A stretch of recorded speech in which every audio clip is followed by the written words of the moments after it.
በታሪክ ጉዞ ውስጥ እጅግ ብዙ ነገሮች ሲቀያየሩ ተመልክተናል።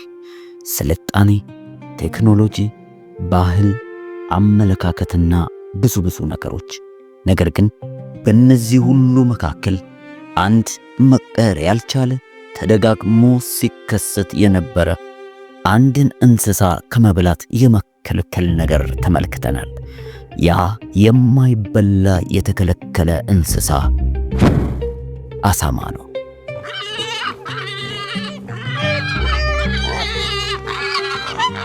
አሳማ በባህል ብቻ አይደለም፣ በሕግም ብቻ አይደለም፣ ነገር ግን በሃይማኖት ጭምር እንኳን የተከለከለ እንስሳ። ጥያቄው ግን አንድ ነው፣ ለምን? ምንም እንኳን በዛሬው ዓለም አሳማ ከሚበሉ እንስሳቶችና በአንዳንድ ስፍራ ተወዳጅ ከሆነ የሥጋ አይነት ያለው ቢሆንም በጥንታዊው ዓለም ግን እንደዚህ አልነበረም። ይልቁንስ ሳይንስ ባልነበረበት፣ ሕክምናና ስልጣኔ ስር ባልሰደደበት ዘመን ንጽሕና የሌለውና ውበት የሌላቸውን ነገር በመመገብ የሚውለውን አሳማ ማንም ደፍሮ መመገብ አይፈልግም ነበር። አዎ፣ አሳማ በተለያዩ ቆሻሾች ስፍራ ሲያዘወትር ይታያል። እንዲሁም ደግሞ የሚመገባቸው እንኳን ዝቃጭና ቆሻሻ የተሞላቸውን ስፍራ ነበር። በዚህም ምክንያት ጥንታውያን ሰዎች አሳማን በመመገብ ውስጥ ብዙ በሽታ የተሸከመ እንስሳ ስለሆነ ሊጎዱ እንደሚችሉና በብዙ በሽታ እንደሚያዙ ያስቡ ነበር። ስለዚህ ለሕዝብ ሕይወት ካለው አደገኝነት አንጻር ብዙዎች አሳማን መመገብ አይመርጡም ነበር። ሰው ሕይወቱን ለመጠበቅ ሲል ግን ከዚህ ባለፈ ሰማያዊ ሕግን መፈለግ ጀመረ።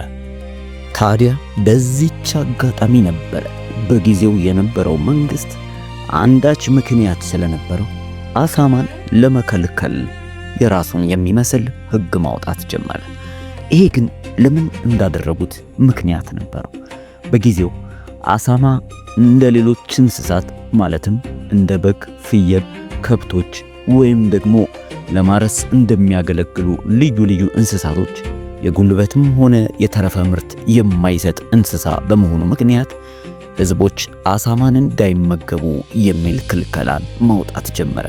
ከዚህ ባለፈ ግን አሳማ እንደ ሌሎች እንስሳ ለቆጠራ የማይመች የርቢ ስነ ስርዓት ስለነበረው ማንም በየቤቱ አሳማን ማርባት የሚችል ስለሆነ መንግሥት ለግብር ቆጠራው ከአሳማ ግብርን መጠየቅ ስላልቻለ በዚህም ምክንያት የመከልከል መደብ አወጣ። ብዙዎች ግን አሳማ ለመብልነት የታገደው በበሽታ ምክንያት ነው ወይም ደግሞ ብዙ ቆሻሻን ነገር ተመጋቢ ስለሆነ ክፉ በሽታን ያመጣል ብለው ያስቡ ነበር። ነገር ግን በዚህ ቪዲዮ ከዛ ባለፈ ሌላ ትኩረት ያለበት አንዳች የአሳማ እንከን ሊኖረው እንደሚችል ልናስተውል እንችላለን። በዚህ ሁሉ ውስጥ ግን መጽሐፍ ቅዱስ ስለ አሳማ ጤና ምንም አይነት ጥቅስን አይጠቅስም። ይልቁንስ ግን ትኩረት አድርጎ መጽሐፍ ቅዱስ የሚናገረው በዘሌዋውያን መጽሐፍ ላይ ሰኮናው የተሰነጠቀና የማያመሰኳ እንስሳ እንደሆነ ብቻ ነው። በዚህም ምክንያት እንደ ሌሎች እንስሳቶች አሳማ እንደማይበላ በመጽሐፍ ቅዱስ ላይ ተናግሯል። ከዚህ ባለፈ ግን በጥንት ዘመን የነበሩ ደግሞ አሳማን መመገብ የነበሩ ሕዝቦች አሳማን ተመግበው እንደ ማንኛውም ሰው በጤንነት ይኖሩ ነበር። ከነዚህ ሁሉ ግን ባለፈ በአዲስ ኪዳን ላይ ጌታችን ኢየሱስ ክርስቶስ የሌጊዮን መንፈስ አድሮበት የነበረውን ሰው አጋንንቱ ወደ አሳማዎቹ ውስጥ እንዲገቡ እንዲልካቸው በለመኑት ጊዜ ኢየሱስ ክርስቶስ ያንን ስለፈቀደላቸው እነዛ አጋንንቶች በአሳማዎች ውስጥ ስለገቡ አሳማ እንደ ርኩስ ነገር መቆጠርና መበላት እንደተከለከለ አድርገውም የሚያስቡ ነበሩ። ከዛ ባለፈ ግን የአይሁድ ሕዝቦች አሳማን የማይመገቡበት ጠንካራ ምክንያት ሆኖ ቆይቷል። ምክንያቱም ጎረቤቶቻቸው ያሉ ጠላቶቻቸው ፊልስጤማውያን አሳማን በብዛት የሚመገቡ ስለነበሩ እስራኤላውያኖች ድንበር አድርገው አሳማን ማራባት እንጂ መመገብ አቆሙ። ይህንን ልክ እንደ ብሔራዊ መገለጫና ከፊልስጤም ከሌሎች ሕዝቦች ራሳቸውን የሚለዩበት መንገድ አድርገው ተጠቀሙት። እንደዛም ይሁን እንጂ በታሪክ ውስጥ የሰሜን እስራኤላዊው መንግስት አሳማን ይበሉ እንደነበርና የደቡባዊው የይሁዳ መንግስት ደግሞ ወይም ኢየሩሳሌም አሳማን መመገብ አጥብቀው ይቃወሙ እንደነበሩ መጽሐፍ ቅዱስ ያሳያል። በሌሎች እምነትም ቢሆን ለምሳሌ እንደ እስልምና አይነት እምነት ውስጥ በቁርአን ውስጥ ከ4 ጊዜ በላይ አሳማን የሚከለክሉ ክፍሎች ተጽፈዋል። ትልቁ የሙስሊሞች አሳማን የማይመገቡበት ዋና ምክንያት አላህ ከልክሏል የሚል የእምነት አቋም ነው። ይህ ከፈጣሪያቸው የመጣ ትእዛዝ ስለሆነ ግዴታ ይህንን ትእዛዝ መታዘዝ አስፈላጊ ነው። ሳይንስስ አሳማን ስለመመገብ ምን ይመለከታል ወይም ምን ጥናት አለ ለሚለው 3 ማጣቀሻዎችን እነግራለሁ። የመጀመሪያው ባዮሎጂካል ወይም የተፈጥሮ ማንነቱ በአሳማ አፈጣጠር ውስጥ ምንም አይነት ላብ አመንጪ እጢ ስለሌለው አሳማ ከውስጡ ቆሻሻ ነገርን ሊያስወግድበት የሚችልበት የላብ ማመንጨት ስነ ስርዓት ስለሌለው በሰውነቱ ውስጥ በቀላሉ መርዛማ ነገሮች በላብ መልክ ስለማይወገዱ ስለሚጠራቀሙ የአሳማን ስጋ መብላት መጥፎ መገለጫ ነው ተብሎ ይታሰባል። ሌላው ደግሞ የአሳማ የምግብ አፈጫጨት ስነ ስርዓት ነው። አሳማ አንድ ምግብን ከተመገበ በኋላ በ4 ሰዓት ውስጥ ምግቡ በጣም ፈጣን በሆነ መንገድ ተፈጭቶ ስለሚያበቃ መርዛማ ነገሮችን እንኳን በተመገበ ወቅት በስጋው ውስጥ በቂ በሆነ ሁኔታ ሳይጣራና መርዛማ ነገሮች ሳይጠሩ በስጋ ውስጥ ሊቀመጡ ስለሚችሉ ማንኛውም አይነት ክፉ ነገር ወይም መርዛማ ነገር በስጋ ውስጥ የመቀመጥ እድል አላቸው ተብሎ ይገመታል። ሌሎች ከብቶች 24 ሰዓት የሚያክል የምግብ መፈጨት ሂደትን ስለሚያደርጉ። ሌላኛው ግን ጥናት የበሽታ ዝርዝር ነው። አሳማ ለተለያዩ ጥገኛ ትላትሎች እና ቫይረሶች መራቢያ ምቹ በመሆኑ ለሰው ልጅ ጤና አስጊ ነው ተብሎ ይታመናል። ታዲያ ግን የዚህ ህግ ነገር እስከ ዛሬ ድረስ ይሰራል ወይ? ወይም አንድ ክርስቲያን በዚህ ዘመን አሳማን ቢመገብ ምን አይነት መንፈሳዊ አደጋና ጥያቄ ይፈጠርበታል? ይህንን እስቲ በአዲስ ኪዳን ካለው ከህግ ዘመን ወጥተን በጸጋ ዘመን ውስጥ ጌታችን ኢየሱስ ክርስቶስ ከተናገራቸው ንግግሮች ተነስተን በአሳማ ጉዳይ ያለውን ነገር ለምን አንመለከትም? እስቲ ኢየሱስ ክርስቶስ ምን አለ? የመጀመሪያ ሐሳብ በሐዋርያት ሥራ ምዕራፍ 10 ቁጥር 15 ላይ የነበረው ሐሳብ ነው። እግዚአብሔር ከሰማይ ለሐዋርያው ጴጥሮስ በቅርጫት ውስጥ የረከሱ የተባሉ እንስሳቶችን የያዘ በራእይ ወደ ጴጥሮስ ሲያመጣና ብላ ብሎ ሲያዘው እናያለን። በዚህ ሰዓት ጴጥሮስ ተጸይፎና እነዚህን ርኩስ ነገሮች እንዴት እበላለሁ ብሎ ከእግዚአብሔር ጋር ሲከራከር እንኳን እናየዋለን።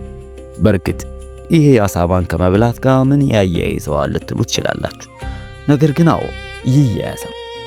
ጌታችን ኢየሱስ ክርስቶስ በአዲስ ኪዳን ሰው ወደ አፉ የሚከተው ነገር ምንም እንደማያረክሰው ይልቁንስ ሰው የሚያረክሰው ከሆዱ ከአፉ በኩል የሚወጣው ንግግሩና ሐሳቡ እንደሆነ በግልጽ በወንጌላት መጽሐፍ ላይ ሲያስረዳን እንመለከተዋለን። ከነዚህ መካከል በማቴዎስ ወንጌል ምዕራፍ 15 ቁጥር 11 ላይ በግልጽ ስለሚበሉ ነገሮች ባልታጠበ እጅ ስለመብላት ደቀ መዛሙርቶቹን በጠየቋቸው ጊዜ የጌታ ምላሽ ነበር፣ ወደ አፍ የሚገባው ሰውን አያረክስም ብሎ ተናገረ።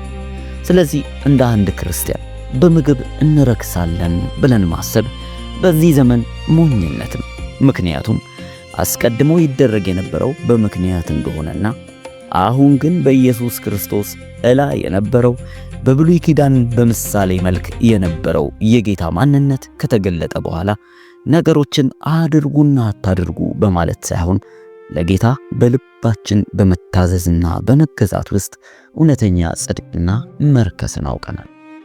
ስለዚህ በዚህ ዘመን አንድ ሰው አፉን አሳማ ከመብላት ከልክሎ ከአንደበቱ ግን የስድብና የስንፍና ቃል ቢናገር ረክሷል። ነገር ግን አሳማውን ደግሞ እግዚአብሔር እንደፈጠረው ፍጥረት አምኖ አመስግኖ እግዚአብሔርን ቢመገብና ነገር ግን አንደበቱን እግዚአብሔርን በመፍራት በቅድስና ቢጠብቅ ይህ ሰው የጸደቀ ሰው ነው።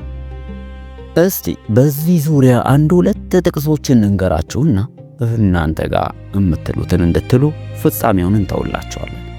የመጀመሪያው ጥቅስ ወደ ሮሜ ሰዎች ምዕራፍ 14 ላይ ያለ ነው። እዚህ ክፍል ላይ ስጋንና አትክልትን ስለመብላት የሚናገር ክፍል ሐዋርያው ጳውሎስ እየተነተነ ያስረዳል።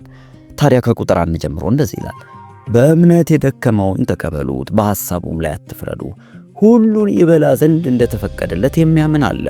ደካማው ግን አትክልትን ይበላል። የሚበላ የማይበላውን አይናቀው፣ የማይበላውም በሚበላው አይፍረድ፣ እግዚአብሔር ተቀብሎታልና እያለ ይህንን ስለሚበላ ነገሮች ሲያብራራ ቁጥር 6 ላይ እንደዚህ ብሎ ይናገራል። ቀንን የሚያከብር ለጌታ ብሎ ያከብራል፣ የሚበላም እግዚአብሔርን ያመሰግናልና ለጌታ ብሎ ይበላል፣ የማይበላም ለጌታ ብሎ አይበላም፣ እግዚአብሔርንም ያመሰግናል እያለ ይናገራል። ሌላኛው ክፍል ደግሞ አንደኛ ጢሞቴዎስ ምዕራፍ 4 ላይ የሚገኘው ክፍል ነው። በዚህም ክፍል ላይ ከቁጥር 3 ጀምሮ ስለ ሰዎች ምግብንና መጋባትን ስለሚከለክሉ እንደዚህ ብሎ ሐዋርያው ጳውሎስ ለመንፈሳዊ ልጁ ጢሞቴዎስ ያስረዳዋል።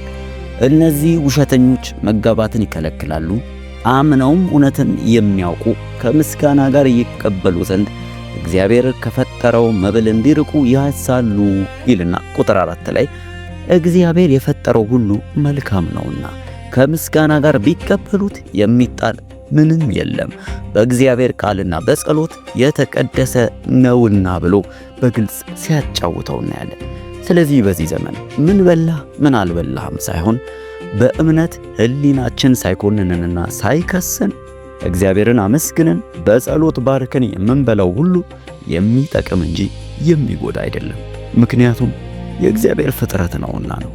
ከዛ ግን ባለፈ ውስጣችን በዚህ ዕውቀት ሳይቃኝ ያለ እምነት ሆነን ሕሊናችን እየከሰሰን ወይም ሌላውን የምናስብ ሰናክል አይነት ሁኔታ ውስጥ ሆነን እንዲህ አይነት ነገሮችን ለፉክክርና በጥርጣሬ የምንመገብ ከሆነ ይሄው እንግዲህ ሕሊናችን ፈራጅ ሆነብን ማለት ነው። ስለዚህ እናንተው ይህንን ቪዲዮ አዳምጣችሁ ትክክለኛውን ዕውቀት እንድትይዙና በማስተዋል መመገብም አለመመገብም እንድትወስኑ ፍርዱን ለእናንተ ትተናል። መልካም ጊዜ። ምናልባት ይሄ ቪዲዮ ግን ለሌሎች ስለሚጠቅም ቪዲዮውን ሼር አድርጉላቸው።